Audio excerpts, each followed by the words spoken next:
in the last class, we were looking at all these decision procedures and the decision procedures of what, like of NBW.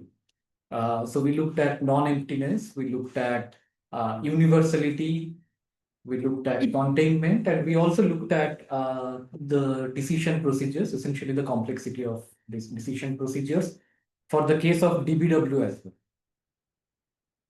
Right. So, and then we started with the logical specification. So, what is the idea?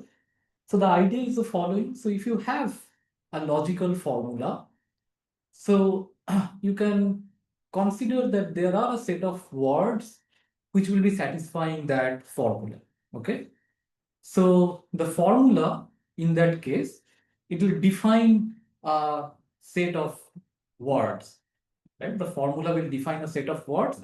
What are these words? These are the words which are like, uh, so these are the words which satisfy the given formula. Right? So a formula that way it defines a language of words satisfying the formula, right? And a language is also, you can think of this as a problem. Essentially, for example, like if you talk about, let's say, three colorability. It's a property, right? And with the logic also, if I have a formula, we will see that we are essentially defining a property, right? Three colorability. When we say it's a problem, essentially what we are saying, it's a language of all the graphs which are three colorable. And and when you say that given a graph, check whether it is three colorable. It's like checking the membership in that set. Which set? The set of all three colorable graphs. So given an input graph, you look for a membership in the language of all the three colorable graphs, right? So a problem, a language, a property, these are all in some sense, they are the same. Okay. And a logic formula, it also defines such a property or such a language. Okay.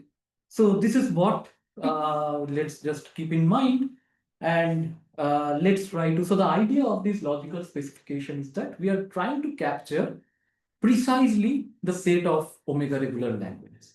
When I say precisely, what I mean essentially is that for every formula in this logic that we are going to define, there should be an omega regular language, and corresponding to every omega regular language, one should be able to come up with a logic defining that omega regular language, right?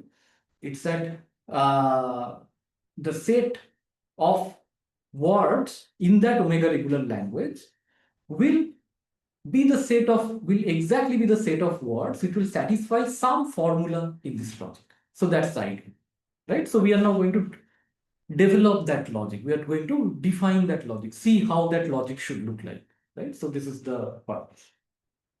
So we already started on this in the last lecture. So we said that this mathematical logic can be used to describe a set of words over an alphabet.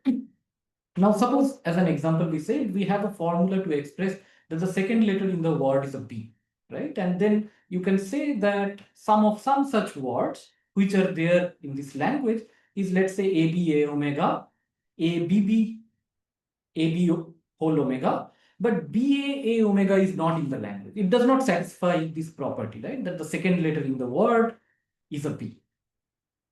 Okay, so now we see that if we have such a property which can be expressed using a logical formula, let's say phi, then we have a language corresponding to that logical formula phi, which consists of the omega words satisfying this phi. So this is what I was saying. And we are going to talk about like identifying a logical specification framework to capture precisely the class of omega regular. So this is what we discussed just now. Now we are going to formulate the logic, right? We are going to talk about how the logic would look like. We are going to develop such a logic. The logic formula will be interpreted over the positions of the word.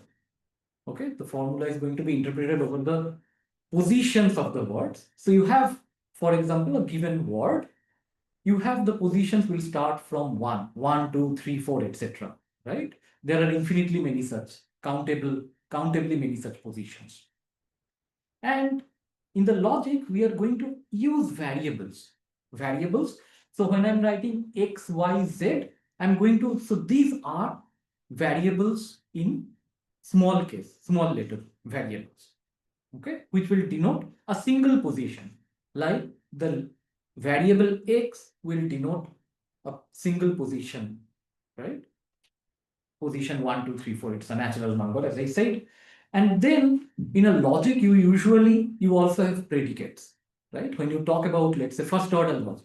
So there are predicates also, right? For example, what are these predicates? These are relations.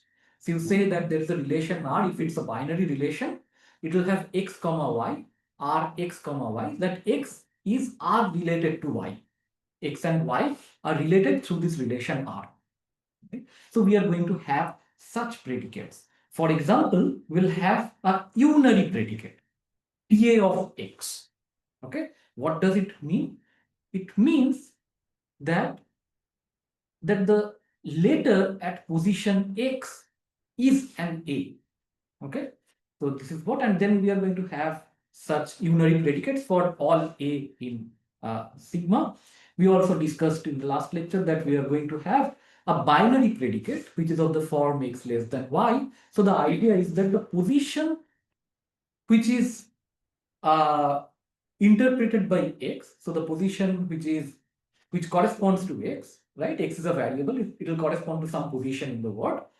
So that position is less than the position which corresponds to Y. Okay, so it's a binary predicate. Now, when I'm talking about unary predicates, right, or unary relations, right? So when I say binary predicate, it's like you say there is a tuple X comma Y that belongs to the less than relation, right? You say it's essentially another way of looking at it is that this X comma Y, it belongs to the less than relation. So how are unary predicates better known as this way, or unary relations? What do we call them usually? Anybody among the online participants? The unary relations of the unary predicates. How do we usually, what do we call them more popularly? Functions. Sorry, you said something. Functions. It is a set. It's a set. Yes, exactly. It's a set. Yeah, right. So usually it's like you see that you have, for example, I'm just saying that if it's a unary relation, then I will say, for example, X belongs to PA, right? So X is an element of PA, right? It's more like a set. Okay, so these are also, I mean, you can also think of this also to be a set, but usually we call them more like a relation, right? It's a set where you have the elements themselves are tuples, but this is itself like we will always call it a set, right? A unary relation is nothing but a set. Okay, good. So then in the logic, like even for example, when you talk about propositional logic, right? You have this logical connectives, right? So you have disjunction, conjunction, implication, by implication, negation, all these things you have. So we call them the logical connectives. So these are the ones. And then you also have the quantifiers. You also have the quantifiers, right? You have seen quantifiers in first order logic. Have you already started? Not yet first order logic, but when you will start first order logic, you will see that there are these notions of quantifiers in first order logic. Like there exists some variables X, there exists a variable X, or you have for all variable, for all, I mean, yeah, like there exists an X, or you say for all X. So these kind of things, we'll see what does it mean, right? So here is an example just to start with. So there exists an X, there exists a Y, such that PB of X and PB of Y next of XY. Okay, so I did not, so next of XY is again a predicate, or it's a relation, it's a binary relation, but this is what we will call it a derived predicate. Why it is derived? Because with the things that we have already talked about, you can derive such a predicate, right? So for now, if you just understand next of x comma y as the position which is denoted by y appears after the position which is denoted by x, then what does this formula denote? What is the meaning of this formula? BB is there in the word. BB is there in the word, right? So there exists a position which is marked position.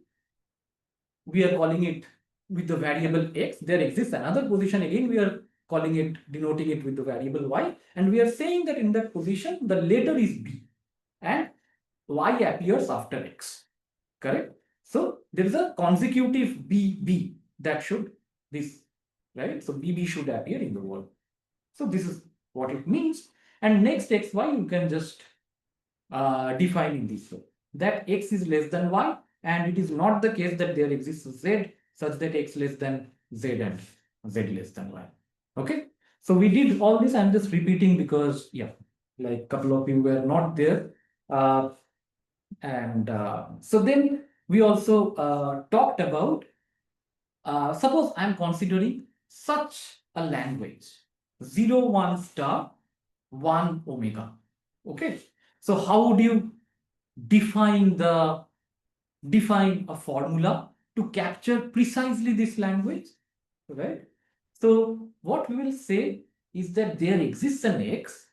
Okay, so what is the idea? Let's first try to understand. So 0 1 star 1 omega, what would you like to how would you like to express such a language using a formula? What are the main ingredients there? First letter position should be 0.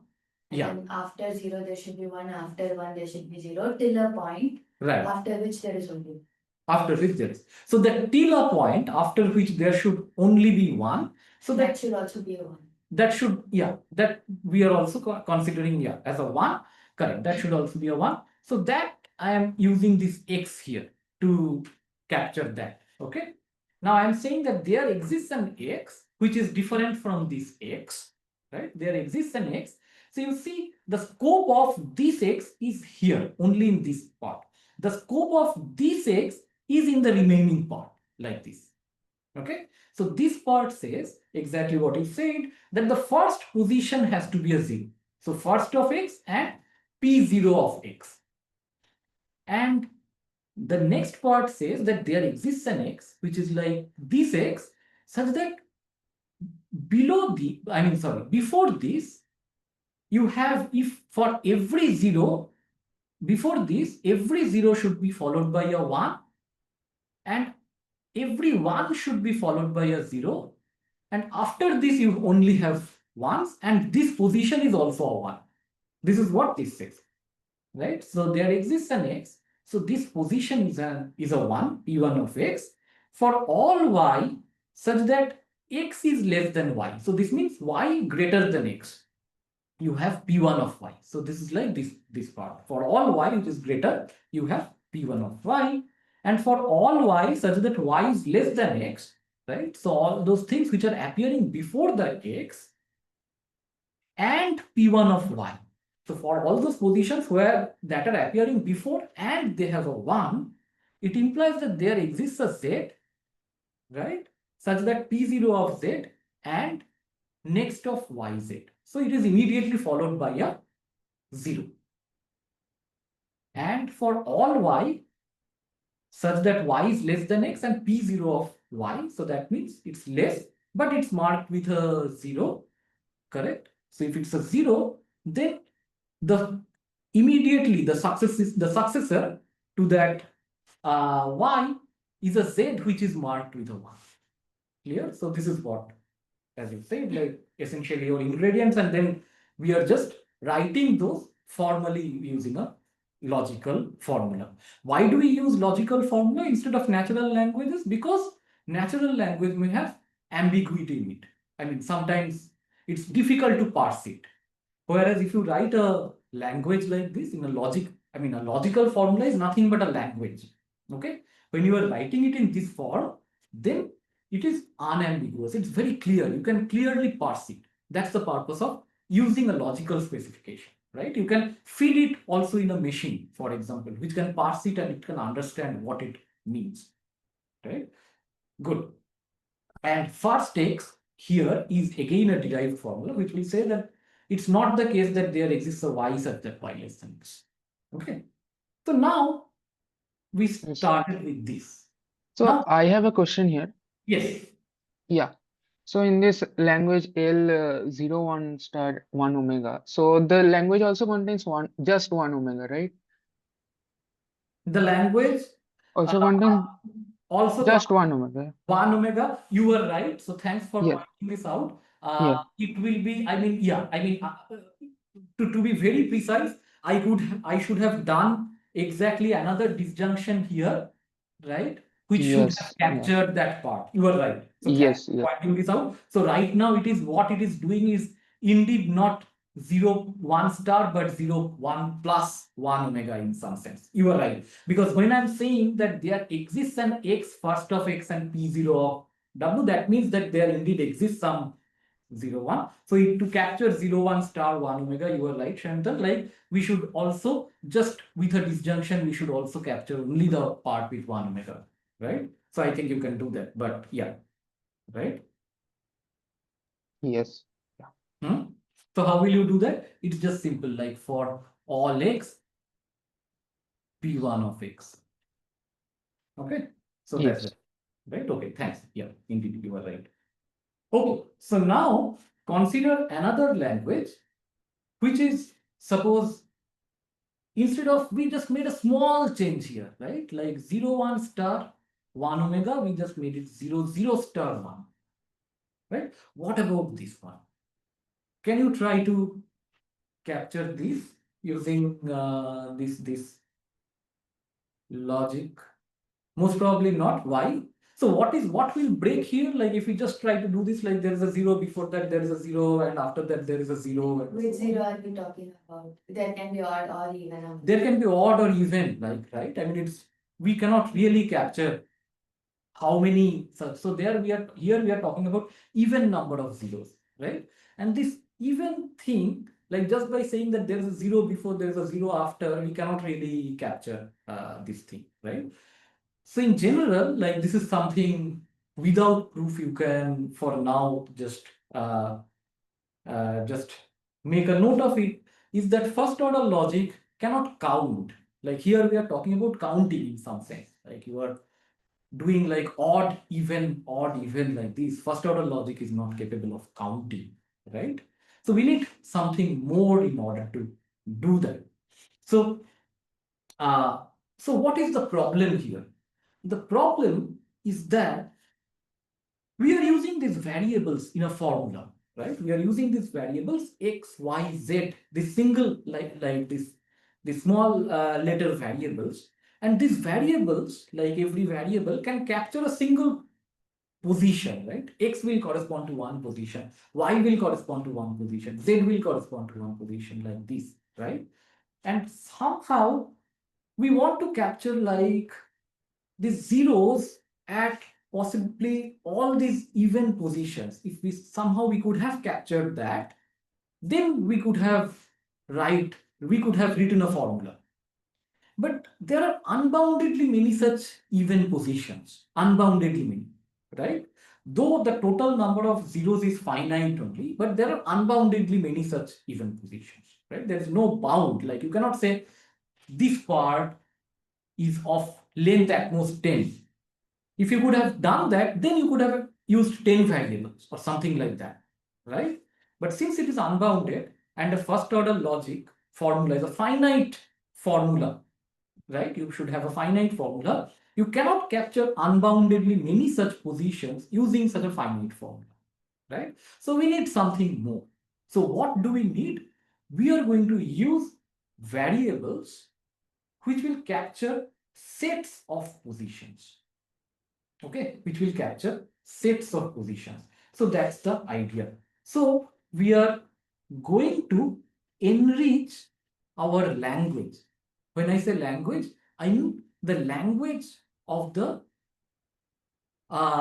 of the syntax, of the logic, the language of the logic, right? So we had, for example, there exists small x, for all small x, etc. We had some relation symbols like less than, PA, etc.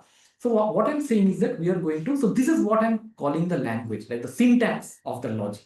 Okay, so this is what we are going to now expand in order to capture sets of positions, okay, which can be quantified. So we'll see this, for example. So we are going to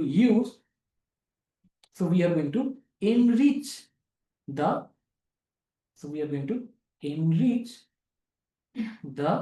language of the logic. So this is something informally I'm saying what is meant by this language of the logic to capture sets of positions, right? So this is not, this part is not going to be very difficult. I mean, it's more conceptual, but I would like to go a bit slow this in this lecture. I mean, it's not that we are going to do something very complex proofs or anything, but since some of us are seeing these things for the first time, so I think it's very important that we understand the concepts well, and I would prefer to go a bit slowly. Okay, and we are going to have new variables now, which are of the form x, y, z, capital X, capital Y, capital Z, etc., to represent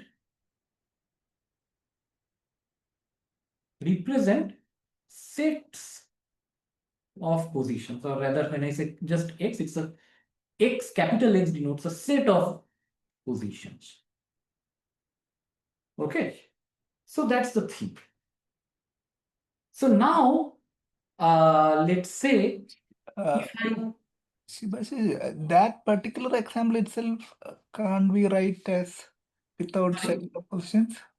sorry, I didn't follow you all. That even number of zeros, Huh. we say there exists a k, there exists an n, and k is equal to 2n, and for all positions less than k there it is 0, and No, how are you going to define the 2n there? So the 2n can be anything arbitrary again, right? So again, the 2n can be either 2 or 0 or 2 or 4 or 6. It can be anything arbitrary. So the 2n is not part of the logic. You can define a next function. You can say there is no multiplication. there is no multiplication that way, right? I mean, we only have a successor kind of a thing. We can say Okay. that y comes after x, z comes after this. So if your 2n is a fixed n, say your n is 10, then you can define that n with your successor thing. Is it clear? But if your n is arbitrary, right, it can be 2 or 4 or 6 or any such even number, then you cannot capture this in a finite formula. So, but if multiplication is there in the logic, we can define, right? Yeah, you don't have, so you don't have Multiplication. multiplication in the logic anywhere. Okay. Okay, so here we are saying that all we have is like a binary relation which will say that x is less than y, and we have this unary relation which will say that PA, it's a fixed relation, right? It's like the PA of x means, so this PA will have all the positions which are marked with A, and we have the binary relation, right? And with that you can define successor and so on with the less than. You don't have, we are not having anything else, right? We are not talking about piano arithmetic here.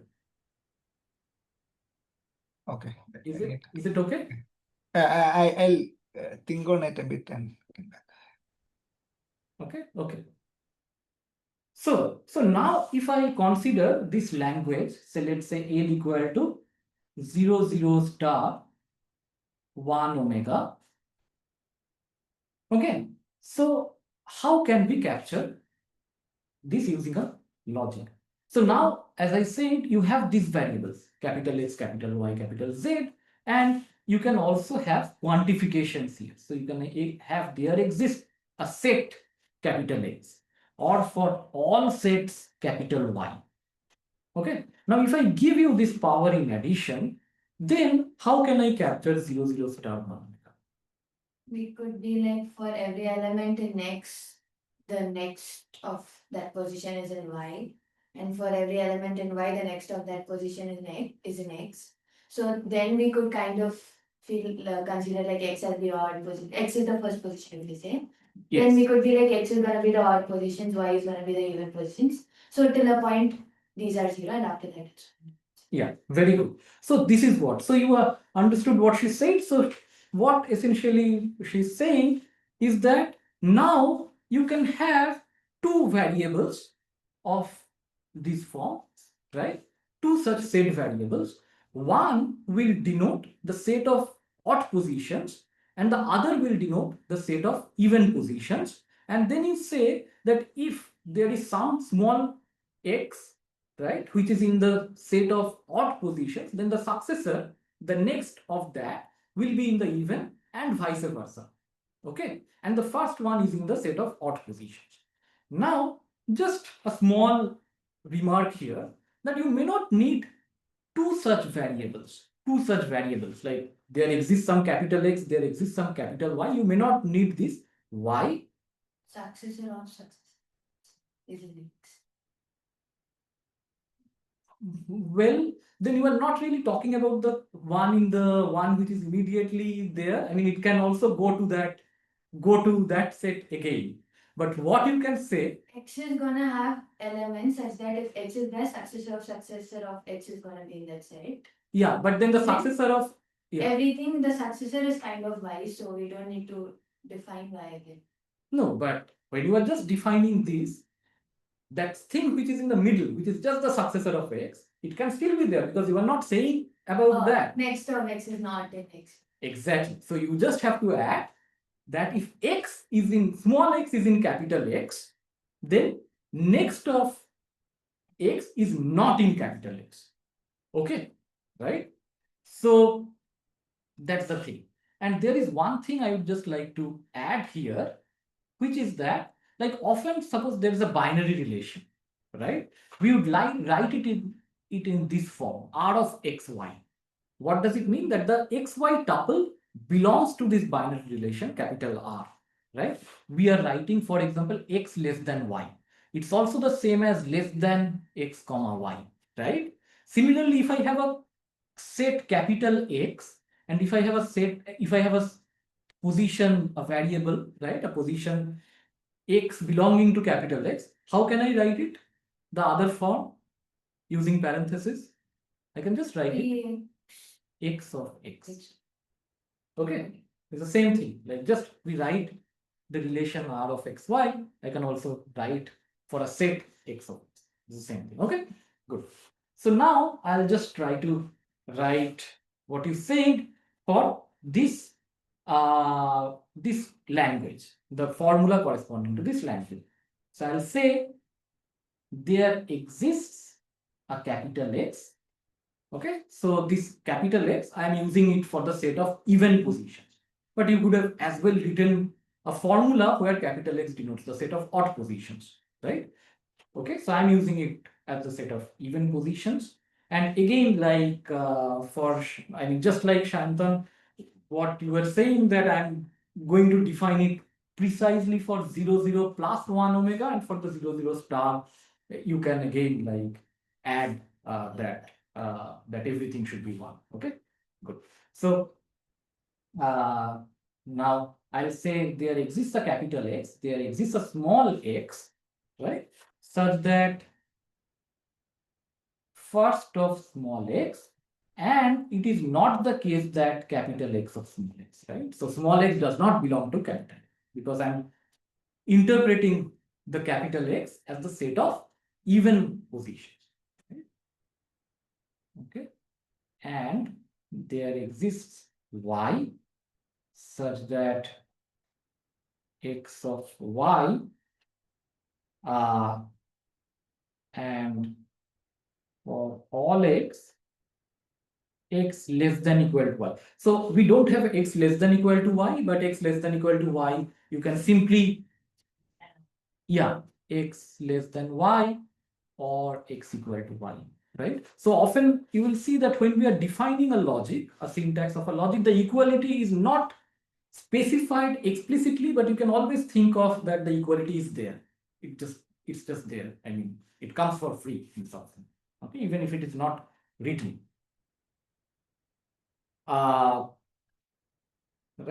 So what we are saying is that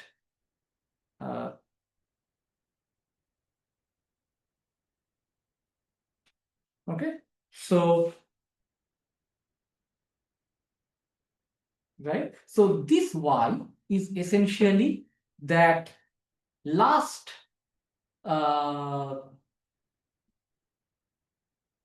this y is the last zero here. Okay, so this y is the last zero, and so I would say, and for all x such that y is less than x, so x is essentially greater than y, we have p1 of x, right? So this is the thing, right? So this is the last position here, which corresponds to this y. What else do I need to say? Yeah, can you help me? So for all x and y and x. So let's say yeah, you can do that. I think if it is not in the scope, yeah. Okay, let me use a z, but I think you would have used an x also, right? So next of yz implies what? Y, not y of sorry, not x of y and x of z. Okay, good. So not of x of y and x of z. Or Good. x of y and not x of z. Or x of y and not x of z. Right? So if you find it a bit complicated, it essentially means the following. So let me state this again. What it means is that, so this part was clear, right? Like we are saying that this is the first position does not belong to the set of even positions, and the last zero here, which is this y. So everything before this is 0, everything after this is 1.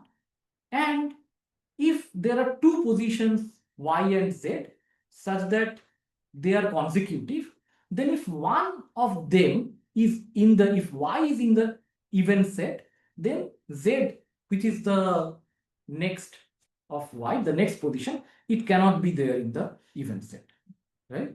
It's a by implication. The by implication, you can just write it in this form. That's all. Clear? So this is what. So now I said, I don't know whether I said first of x is also a derived formula, and this is equivalent to saying that it is not the case that there exists a z such that z less than x. Good?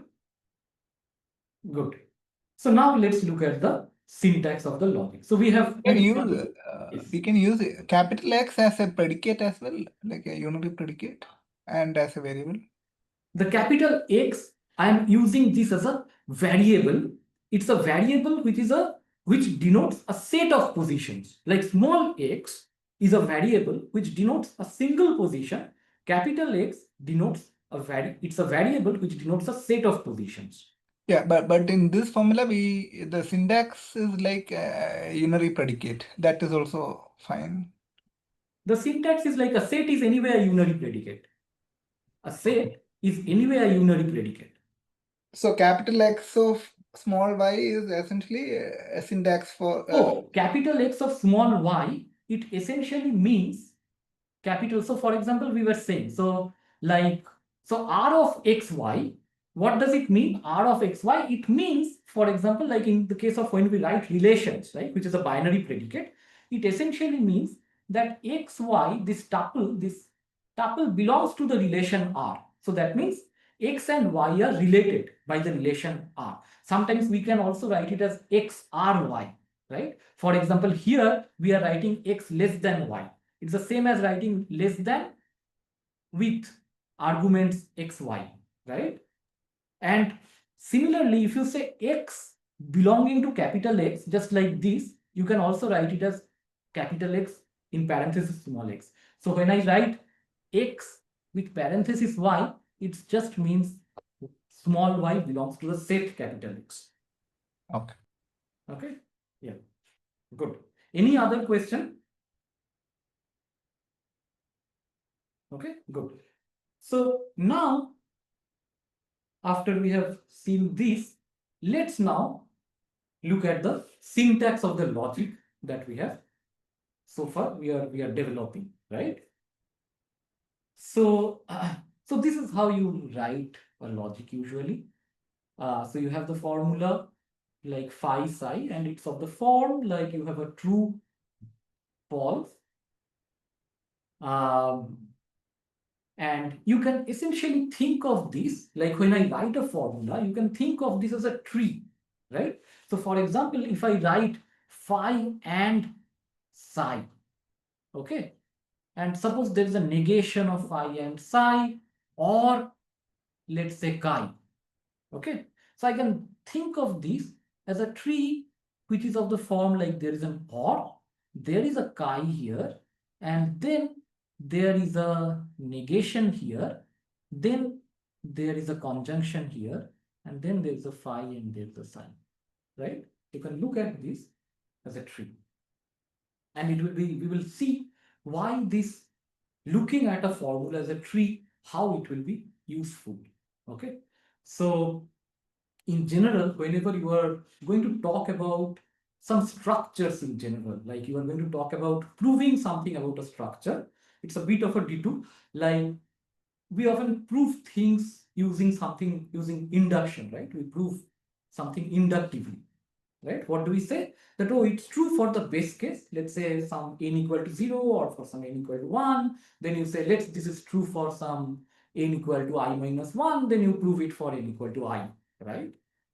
You can also use induction on structures, right? Which look maybe something like, let's say the structure looks more like a tree. How will you apply the induction here? What is the base case? All trees of one vertex, just a single vertex. Uh-huh. Then you could go for like, suppose you're having a structure with n vertices, then we take subtrees of n minus 1. So if you just look at this thing, right? We could take the phi and psi tree, Yeah. and then So if you are going to prove a property on such a tree, you will first prove it on the leaves. That is your base case, okay? Or maybe on this. Then you say, I'll prove it on this subtree. Then I'll prove it on this subtree. Then I'll prove it on the whole tree, right? So this has a very specific name, this kind of induction. It's called, you should ideally read it in your MFCS course. I don't know if you are going to read it, but like, yeah. So this is something, it's called something which is like a structural induction. This form of induction, which is widely used in proving properties of of structures in computer science. This is called structural induction. Okay, good. So now how the logic looks like. So we are talking about such formula, and these formula themselves are, again, they are formulas of certain form, right?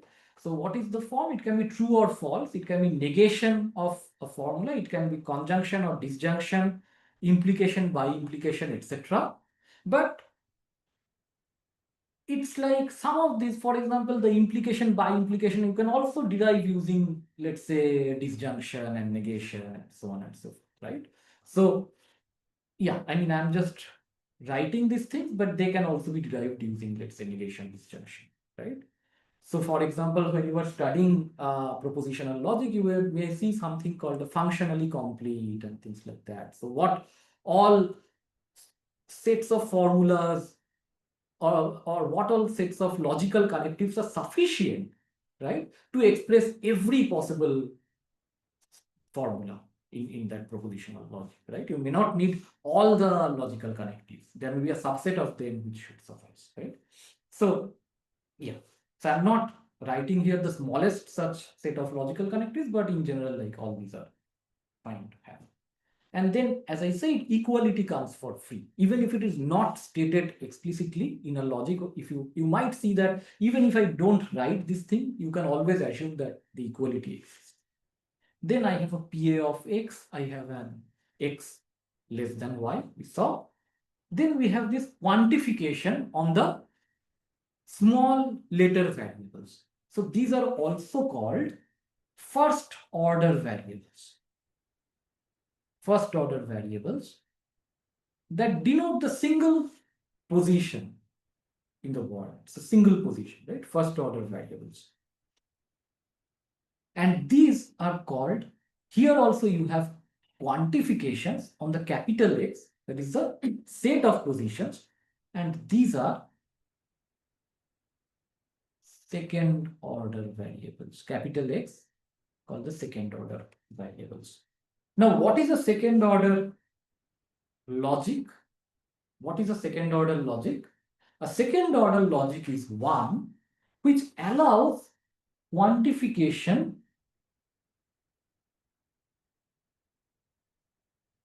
over second order variables. Second order variables. Okay. And what do they denote, these second order variables? They denote essentially predicates or relations, right?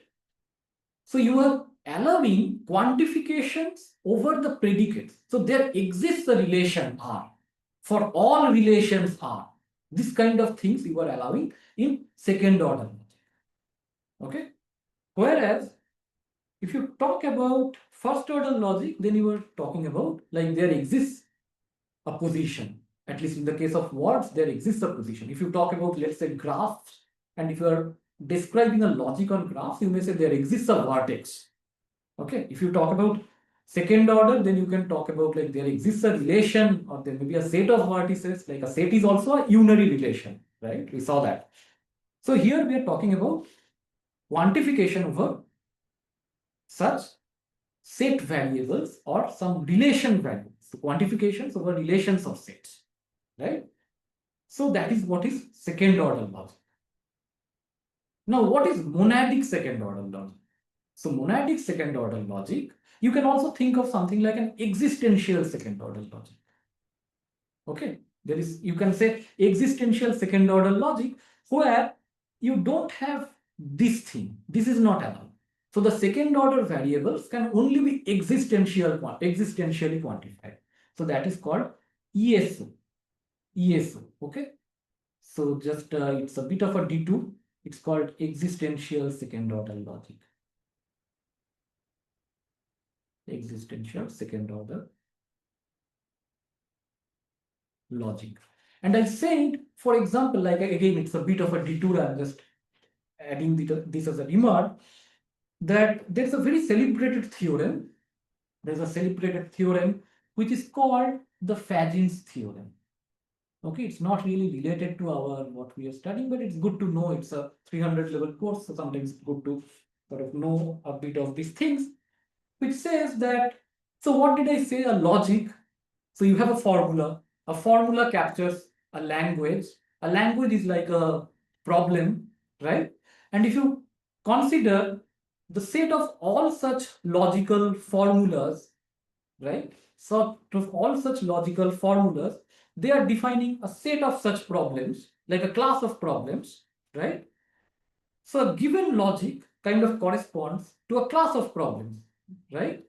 Every logical formula in that logic, it describes one problem, one such problem, right? So you have a logic, there can be many logical formulas, there can be many such problems. Like it's a class of problems, there's a logic. So this Fagin's theorem, it states that existential second order logic is equivalent to the class NP. right? So it is the non-deterministic polynomial time.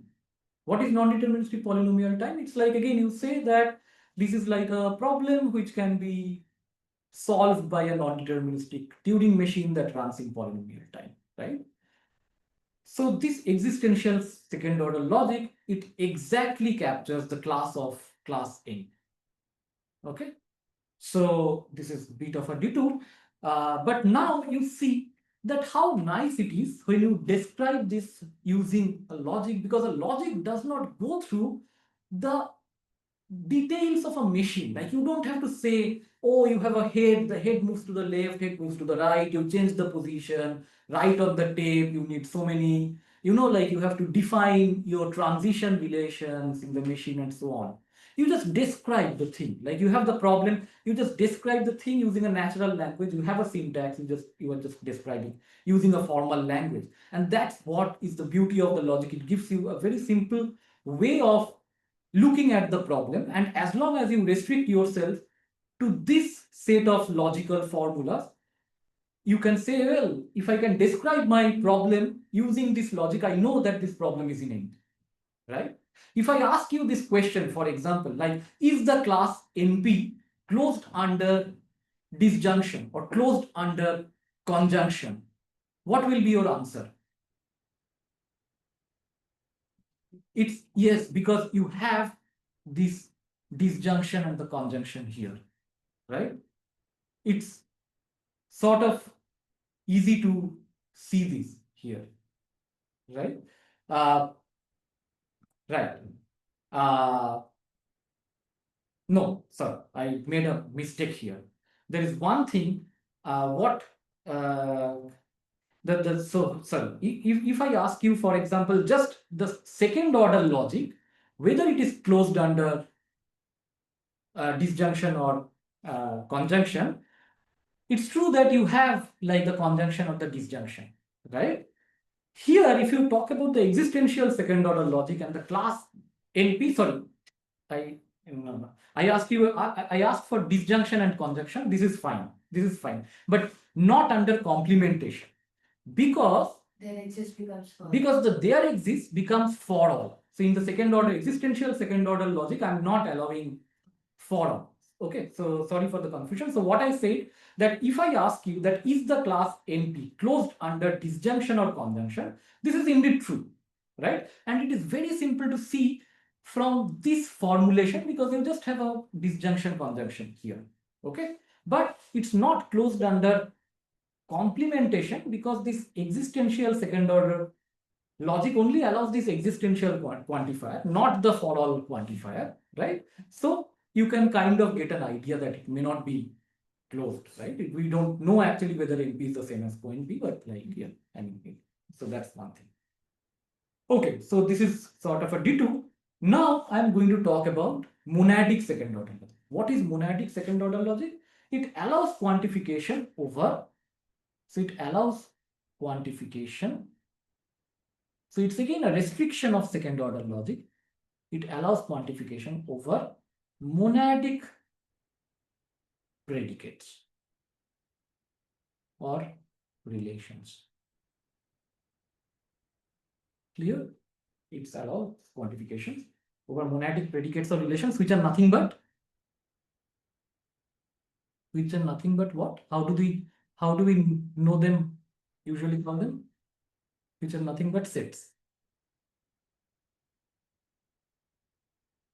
Okay, so monadic, these things are nothing but sets. Just a small question: what is zero-ary predicate? What is a zero-ary predicate? It has no positions as the. Yeah, like in general, like when I'm talking about a set, you have a set of things, It is not dependent on any right? position. Yeah. So, for example, you can talk about like a function. A unary function is something which takes an argument like f of x, right? What is a zero-ary predicate? It doesn't take any argument. It doesn't take any argument. So it's a constant. A zero-ary predicate, just, I mean, again, these things are good to sort of keep in mind. A zero-ary predicate is nothing but a constant predicate. is a constant. Okay. So that is this. Okay.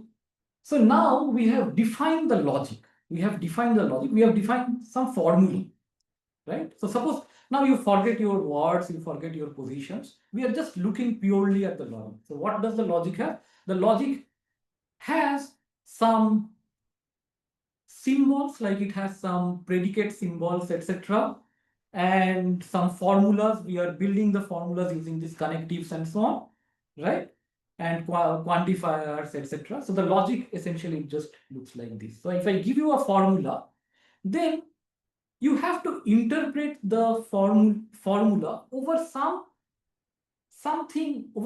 Like in this case, we are talking about, like if I give you such a formula, you are going to interpret over the words, okay? Or more precisely, they are called word models, okay? So logic is interpreted in general over models, or they are also called structures. So if I give you any arbitrary formula in a given logic, so the logic may be more sort of suited for, let's say, instead of words, it can be suitable for graphs, let's say. So you are going to interpret that logic for graphs. Here we are going to talk about particular logic for words, okay? So in general, when we are going to talk about what a logical formula is going to be interpreted upon, it's something called a model or a structure, okay?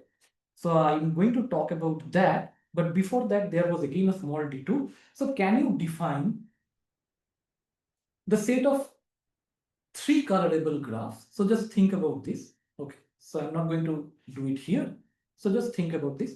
So I'm talking about like the set of three colorable graphs, right? It's a problem. So you define a problem is nothing but a language or a set. It's a set of such three colorable graphs. So here I say that you can use some edge relation. So that means in the graph, I can allow you to use E of xy, which means that the vertex x is connected to vertex y by an edge. Okay. And then I'm saying that you can use this second order logic. Okay. I think you can use, most likely, I'll also say what you can use. You can most likely use an existential monadic second order logic. So what is existential? It's like you don't have existential second order logic, was like you don't have the for all quantifier over the set variables. And monadic is like you can only quantify the set variables. You don't need relations. Okay. So can you use this existential monadic second order logic to sort of come up with a formula which will describe the set of p-colorable graphs? And you can also use this, right? So that's the thing. I mean, it's quite simple, but just write it down carefully. Okay. So I was talking about, like, when you were given a formula, you describe that, or you interpret the formula, whether the formula holds true on something. What is that something? That is called a structure or a model. So a logical formula is interpreted over a structure. Okay. And in computer science, the structures appear everywhere. It's like you can think of a finite database. You can think of, and this in computer science, this is more like we are talking about interpreting these logical formulas over finite structures. Because a computer, you are writing a program, usually the inputs are some finite things. Like you can, if you write a program to say, to talk about graphs, like suppose, let's say you want to compute a vertex cover, okay? So, or you want to check whether it's three colorable. These are usually in computer science, we deal with finite structures, okay? And there is an entire area of study which is called finite model theory, which computer scientists study, okay? It's called finite model theory. Whereas if you just talk about model theory in particular, this is what mathematicians study. Like in general, and people who are mathematicians, they would study, or somebody who is a logician, right? Mathematical logic. People, they will study model theory. Whereas in computer science, we study more like this finite model theory. Okay, so again, it's 32. So what is a structure? So again, as I said, so when I have a logic formula, I will interpret this on a structure or a model. And how does a structure look like? A structure is a tuple of the form like this of three triple. It's, you have a domain, you have a signature, and you also have an interpretation. So the domain depends on the particular thing that we are going to interpret the formula on. Like it can be a word model. So the domain here will be the set of positions forms the domain. So if you have a finite word, you will say that your domain here is like suppose 1 to n. N is the length of the word. Here we are talking about infinite words. So it's the set of integers is my domain. And we have a signature. What does the signature have? The signature will essentially have all the predicate symbols that we are using, all the predicate symbols. For example, you have this less than. Okay, you have this PA1, PA2 up to PAN, where what are A1 to N? These are like your, this is the alphabet. Okay, the letters are A1 to N.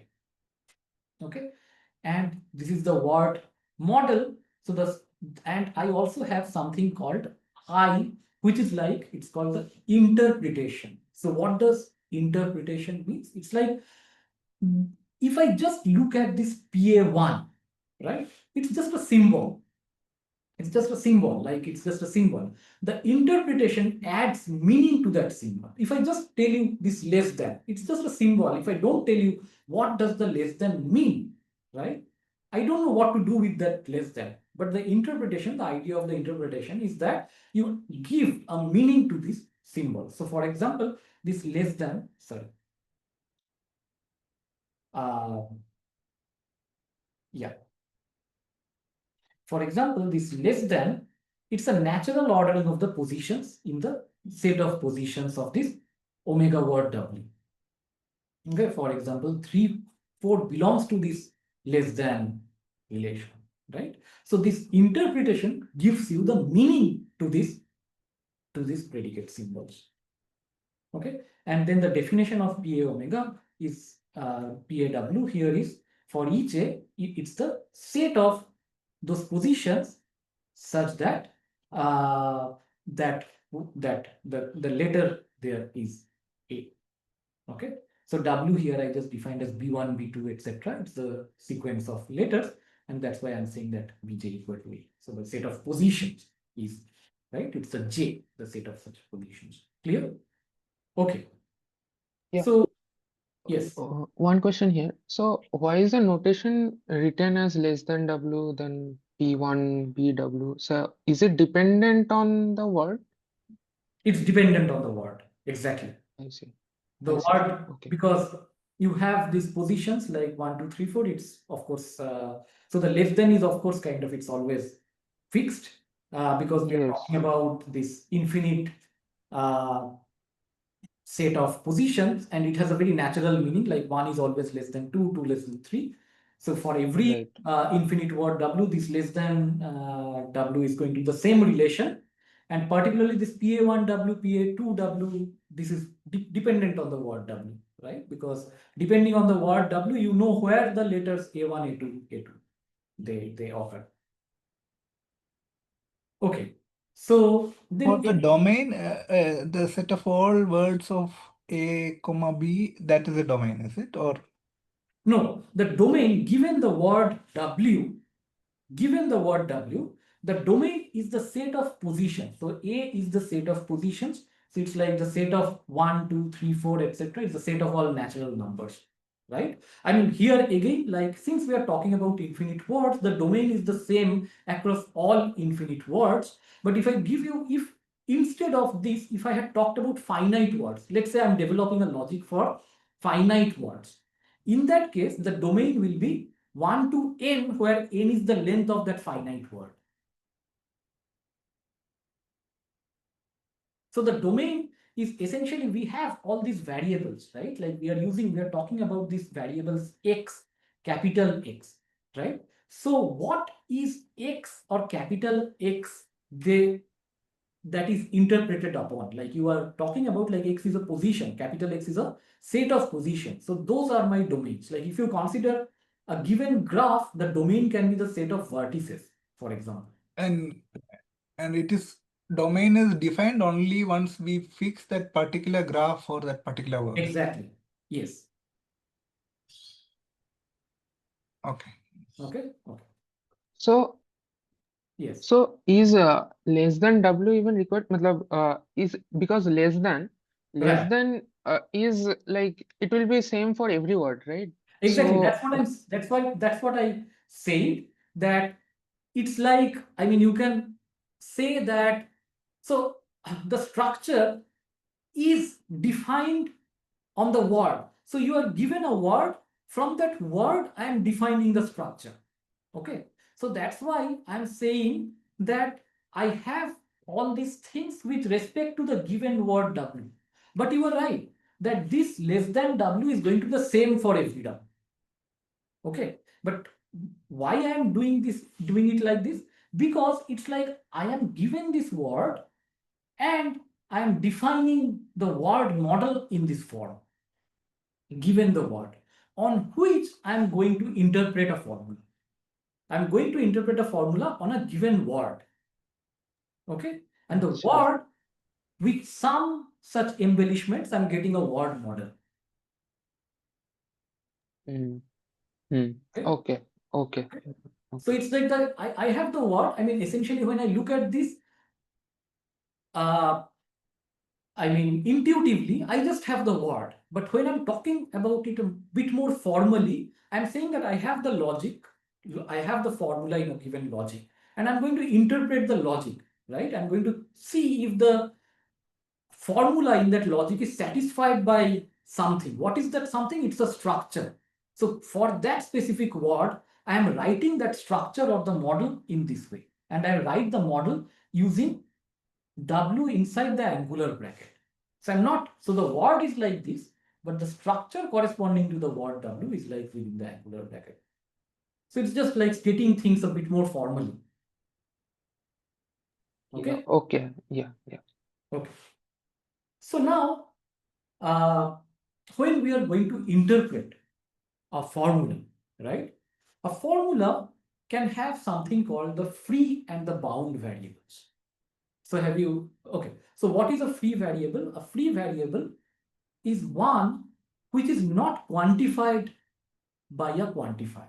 Okay. So for example, if I say there exists some x such that, like, y is less than x. Okay. Here you see that my x is quantified, right? It's like within the scope of this quantifier. So this is called a bound variable. It is bound to that quantifier. Whereas y is a free variable. Okay. That's the idea. So a variable x or x that occurs within the scope of a quantifier is called bound. Otherwise, it is free. Now you will see that in a formula, it can happen that x may occur in different places. Like you can have there exists x something, and then you can have something like for all y less than x, something like this. It may happen that the x is bound here, but it's free here. Okay, so the scope of the quantifier is important, how you are scoping the variable. Okay, so now the meaning of a bound variable, it's given, it's already, it comes uh, from the quantifier. The meaning of the bound variable, it already comes. For example, I will say that for all x, phi x is true, it is true if phi j is true for all positions j belonging to the domain of W. Right? Like that. So for all x, phi x, it just comes directly. It depends on the quantifier. So whenever it's a bound variable, so the meaning of the bound variable comes directly from the quantifier. But if you have free variables, the meaning of the how you will evaluate the free variables, the formula with free variables, for that you need to assign valuations to each of the free variables. For example, if you have a formula of this form, pi with some free variables, which are like these are for individual positions, first order variables, and here you have the second order variables. So if these are free variables, then we need to assign some valuations for each of these free variables, and also some valuations which are sets of position for these free variables. Clear? So for small x1 to small xm, I'll assign some positions k1 to km for these set variables capital X1 to capital Xn. I'll assign some sets in order to evaluate such a formula which will have these variables. Okay, so I'm not talking about anything, but I'm just talking about things you are going to learn when you study first order logic in general, right? So these are all nothing to do with like I mean these are very general logic concepts. Like, okay, so we can say that W like this, it will satisfy this phi of such thing if to express that phi holds in this W for such valuations of the variables, right? It's just clear, and then we also write it in this form like phi and then k1 to km capital K. Okay. It's just like how we denote that. These two things are essentially the same. And we say also that this does not satisfy if to indicate that it does not hold true under these valuations, right? So just to give you an example, let's say you have this word A omega. Okay. Now let's first look at maybe the second formula. Okay. So you see that this does not have any free variable because the x and the y, they are already bound to the quantifiers. Okay. So a formula which does not have any free variable, these are also called sentence. It's also called a sentence. A formula without a free variable, it's also known as a sentence. So now, can you say whether this word A omega, does it satisfy this formula?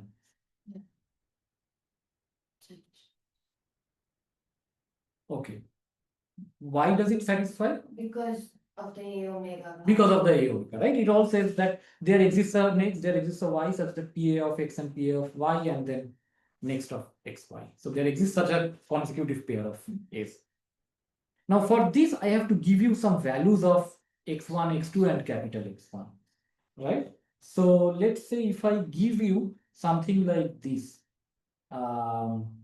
here I have this, and what about 2, 3, 1, 2, 4,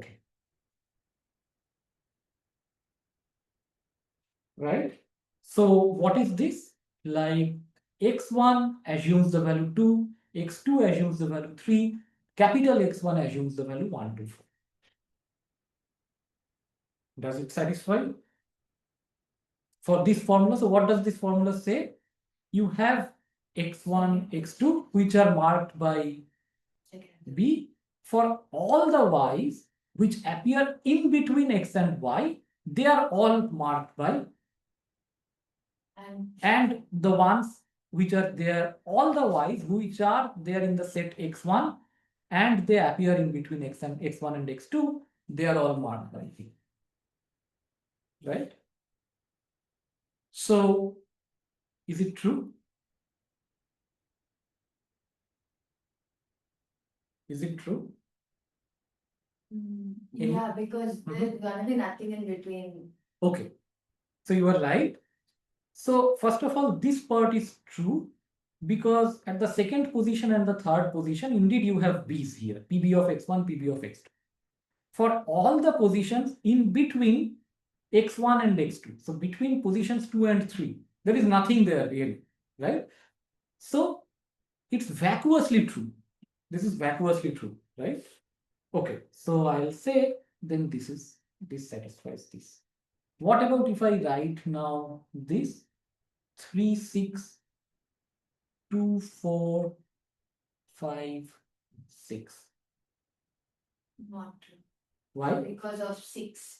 Because PB of 6 is not true. Right. So PB of 6 is not true. 1, 2, 3, 4, 5, 6. Okay. So this does not true.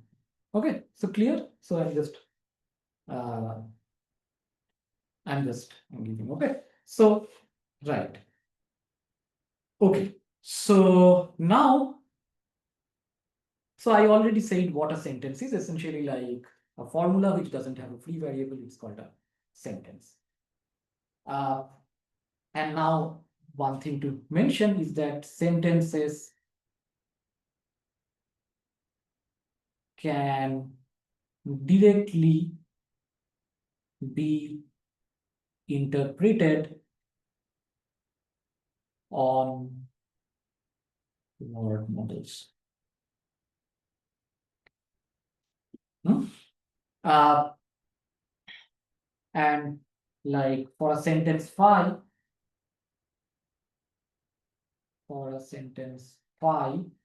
we can associate a language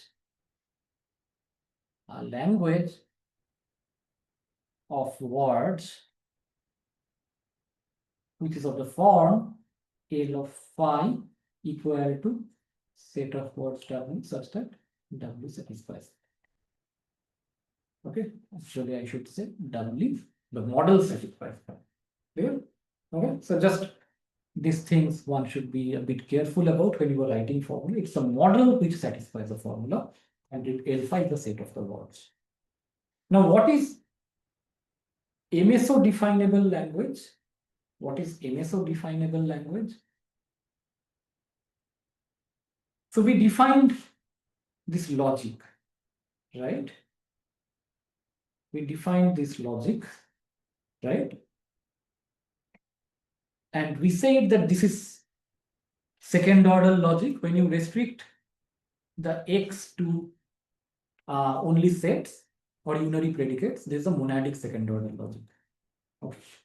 Now, you will say that a language L subset of sigma omega is MSO definable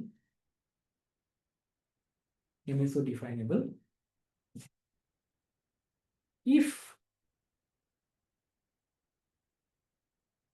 L equal to L phi for some MSO formula phi. Clear? Okay. And similarly, you can also define an FO definable language, right? Exactly similarly, it's an FO formula phi. Clear?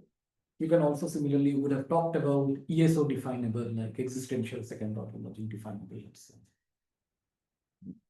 Right. So now I will define which will be used. So what was the purpose of studying all these things, right? We started with some purpose. So the purpose was to define a logic which will precisely capture the set of omega regular languages. Okay. Now, in order to prove that, we'll also require a few notations, some things, which is like an extended word model. Why are we talking about this extended word model? Essentially, to talk about languages which will correspond to formulas with free variables. Okay. This will be used when we will construct an automaton. So what is the idea? So the idea is that we are trying to capture precisely the set of omega regular languages. So given any omega regular language, we would like to construct a formula, correct? And when I say omega regular language, it means that it can be expressed using an NPW, non-deterministic bookie word automata. So given an NPW, we should be able to construct a formula, right, such that the language accepted by this NPW is the same as the language corresponding to this formula, L of phi, and vice versa, right? So this will be used in the direction when we will talk about from logic to automaton. Okay, given the logical formula we are constructing the automaton, we may have the formula might have some like some free variables, right? I mean, we were talking about this structural induction, like the tree structure. It can also be something like the formula can also look like there exists some x of phi of x, right? So you can have there exists of x, then you have phi of x here, like this. So you can say that I will construct an automaton for phi of x, and then I will construct the automaton for the whole thing, right? So this one you see that x is a free variable here. So I may require to construct an automaton for this. And in order to see that, we'll require something like this extended word model. Right. So we need to consider formulas with free variables and not just sentences, models of such formulas where you have the free variables, as we saw, they are of the form like this, where you have m such first order free variables and n such second order free variables. Now, what do you do there is essentially we'll see that for each position, it will be clear in a while, for each position j belonging to the set of positions of W, we record. What do we record? We record if, sorry, if j equal to k1, j equal to k2, like, I mean, yeah. So what we'll see is that a specific j can be true to one of these things. Like it will again be clear, like when we are looking at the specific kind of models or j equal to k. So for each j, we will be checking if j is one of the first order variables, right?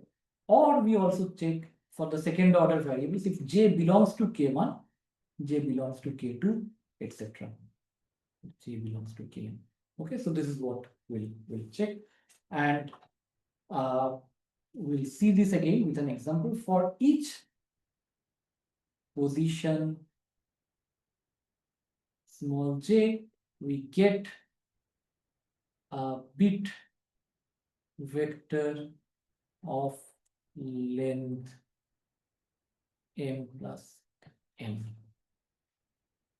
Okay, so you have each position j, right? So you have position 1, position 2. Suppose you have a word of the form a, b, b, a omega, like that. So you have position 1, 2, 3, 4, like this. For each position, I am going to check for k1, k2 up to km, and then from capital K1 to capital Kn, and I'm seeing that whether this position j is equal to these variables, as well as whether this position j belongs to each of these sets. So wherever, if it is equal, then I'll put a 1 here.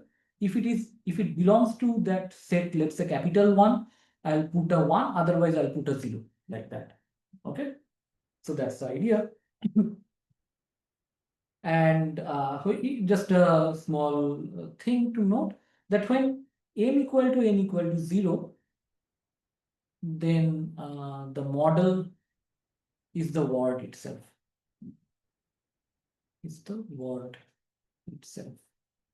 So when I say the word, it's the word model W.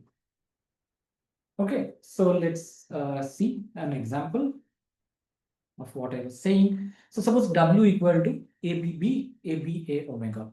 Okay. And suppose I say K1 is 2, capital K1 is 2, 3, 4, capital K2 is 1, 4, 5, 6. Right? And what did I say? I said for each position J, we record if J equal to K1 or J equal to K2 or like this, and if J belongs to these sets for each of these sets, right? For each position J. So you have the word W here, ABB, ABA, omega, like that. And I have the K1, capital K1, capital K2. K1 is 2. So here at the second position, I put a 1. Everywhere else, I have 0. Capital K1 is 2, 3, 4. 2, 3, 4, I have 1s. Everywhere else, I have 0s. Capital K2 is 1, 4, 5, 6. 1, 4, 5, 6. Everywhere else, 0. Okay. So in general, it may be possible that the set variables can be infinite. We already saw an example, right? The set of even positions, set variables can be infinite. Now, there is something called a weak monadic second order logic where the set variables are finite. I mean, it will have a finite, the set corresponding to these variables will be finite. So if you define a monadic second order logic on finite words, right? Like you have seen regular languages. So you can also define an MSO to capture regular languages, not omega regular languages, just the regular languages over finite with finite words. So there you will call it a weak MSO because the sets will have, it will be only finite. Clear? So that's called a weak MSO. Right. So right. So just I will have another example here that suppose I have this language. W has infinitely many words. Okay, how can you define it using the logic? So just a small exercise. Can all of you try it yourself and tell me, like particularly maybe someone among the online participants, like what will be the corresponding formula? And I claim that you can in fact define it with a first order logic formula. You don't need the set variables. Any questions? Yes. Like for all positions x, there exists a position y greater than x, such that p1 of y is true. Very good. Okay, so just a simple thing. Okay, good. So you see that this is a first order formula, and you can try things like this. I'll use some notations which might look a bit unfamiliar to us. Like, so I'll say x1 f of 0, okay, or f of, I'll say what it means. So this capital X is not the same as the capital X we have seen so far. It has a different meaning. So I'll say what this is. So this X means the next position, just the successor, the next position. So it's like the next of next. It's again another next.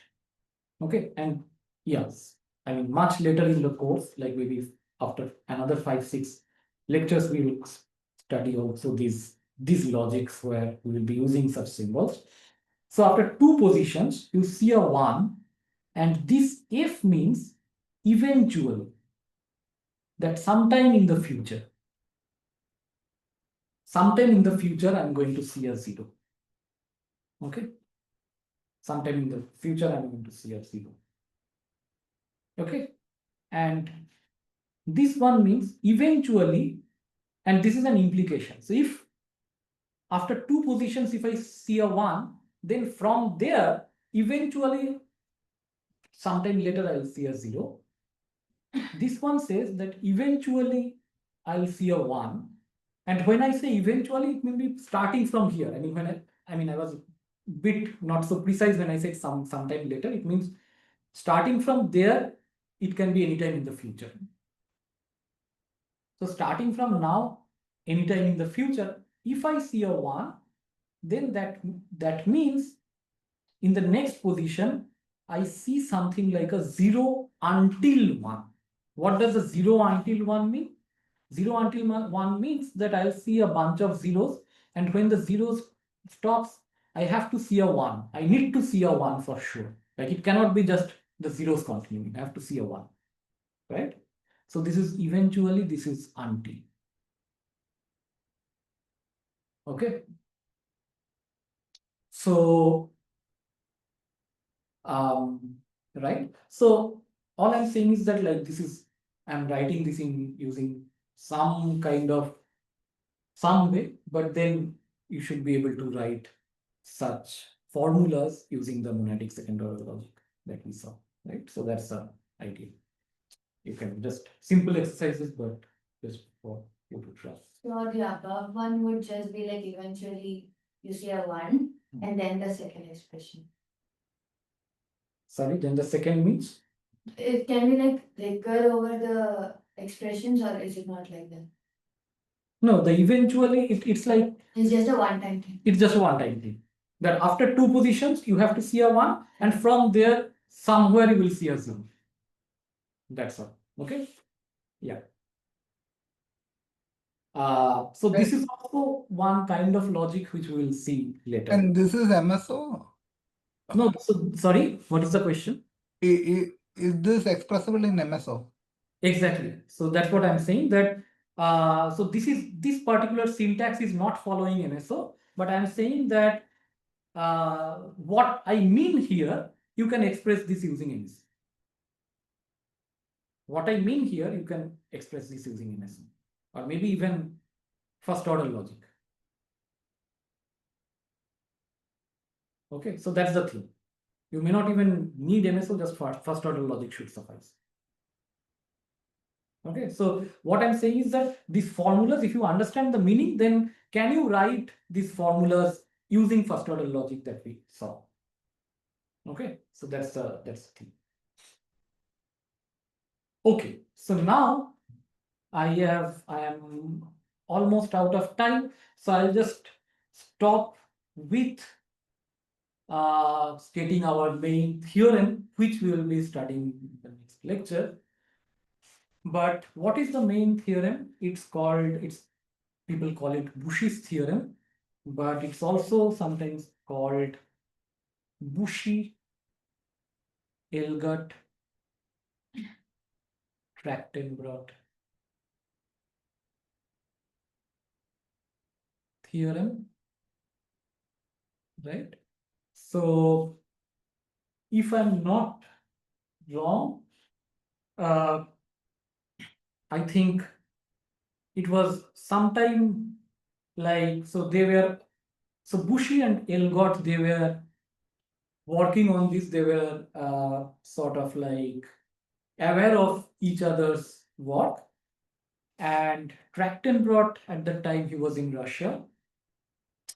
And he also independently came up with the same result, right? And then eventually they wrote 3 different papers. Though Bushy and Elgott, they knew about each other's thing, but they had different ways to write things down. And so it's also called the Bushy-Elgott Trachtenbrot theorem.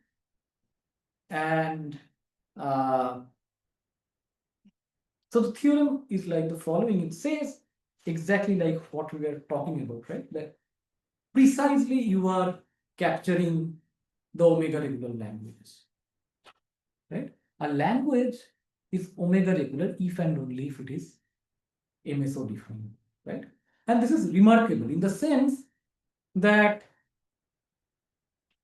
the omega regular languages so far, the way we had defined them, right? It's using a machine. It's some kind of a machine. It's an automaton. We're talking about transitions. We're talking about, like, you have states, letters, transitions, and so on. It's a machine. It's a kind of like a restricted form of Turing machine. And the logic here, as we saw, it doesn't have, it just has a bunch of like, it's a syntax of some language, some formulas, right? And what you were saying is that all these languages which can be accepted by those machines, which are called NBW, non-deterministic Bushy automaton over words, that is precisely the same as the languages which can be captured by formulas in this logic, which correspond to formulas in this logic, right? This is quite remarkable.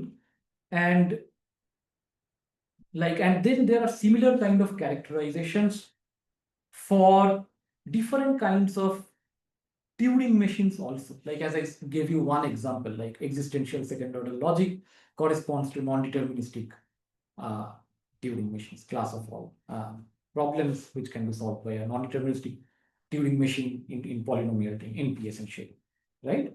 So this entire area, there's a whole bunch of area, I mean bunch of results like this. This is called descriptive complexity, right? So you are in complexity, what do you study? In complexity theory, you study different kinds of classes of problems, right? Usually classes of problems which require different kinds of resources in terms of time, resources in terms of space, but they are very machine dependent. Like you are talking about like a Turing machine, the Turing machine has a particular, it's a particular kind of machine, and then the Turing machine requires this much amount of time, this much amount of space, and so on.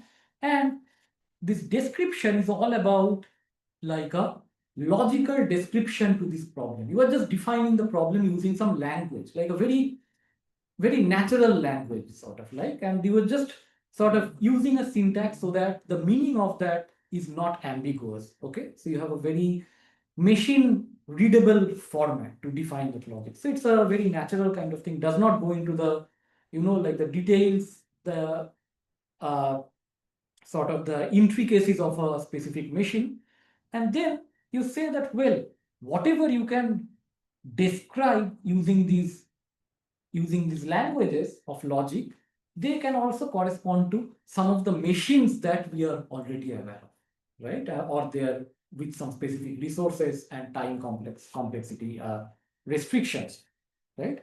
So that's it. So this is, here we are talking about some kind of an automaton, and then we are saying that the language which is accepted by such automata, precisely they correspond to the language which can be expressed using this logic, right? So that's the thing. So it says that a language is omega regular if and only if it is MSO definable. And a similar thing also exists, a similar characterization also exists for languages over finite words. So if instead of omega regular, if you just consider regular languages, you also have a similar characterization, okay, over finite words. And so what we will do, we'll do one direction. Given an NBW, we can construct a formula in this MSO logic, and given a formula in the MSO logic, we can also construct an NBW. So this will be the overall idea of the, right? And we will look at these constructions in the next lecture, both the directions, right? So that is kind of a, here. Any question from today's class? So I have a quick question. Uh, when you say that a formula is a sentence, does the second order variables also has to be quantified? When I say a formula is a sentence, does the second order variable? Also has to be quantified? So the second order variable will be quantified if you consider a second order logic. Now, if you have a sentence in which the second order variable is quantified, that means you are talking about a sentence in second order logic. If you talk about Yes, first right. order logic, there you will not have the second order variables to be quantified. Right, of course. Yes. But yes, when I'm talking about second order logic, so when I say as For example, we saw this language of the set of, like that 00 star 1 omega, right? If you recall, we saw that language 00 star 1 omega, right? So we have this thing, right? There exists a capital X to capture that. It's an MSO sentence, right? It's a MSO. Set That's capital. what. Yeah, that's what my question is. Yeah. Sorry. Yeah. Yeah, So that was my question. So when we say that it is a sentence, that means the second order variables also has to be quantified. it's not has to be Matlab, quantified. If you don't quantify the second order variable, then it may be also a sentence in which all the oh, variables are bound, but it will be a first order sentence. oh, okay. Now I get it. Okay. A sentence can have second order variable. First order sentence can have second order variables which are not quantified. Right? For example, like I said that PA of X, the PA is a set, like it's appearing there. Like the PA, it's a relation, you can also consider this as a variable, but it's such a constant thing, like the set, which is already defined. I'm not quantifying such a thing, quantifying such a set. Right? It's a first order sentence, but the moment you quantify the second order variable, it becomes a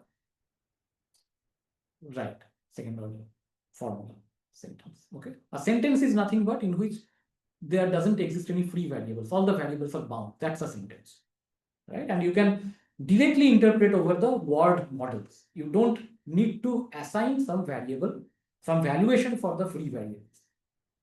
Correct? Right? So today we studied all these things. So these are, I mean, we did not look at any complex proofs, but all these concepts are very fundamental and they're very important. Right? I think this is something you should revisit, and I mean, I think this is something which is a very which are very fundamental things. Okay. So if there are no more questions, then let me stop the recording.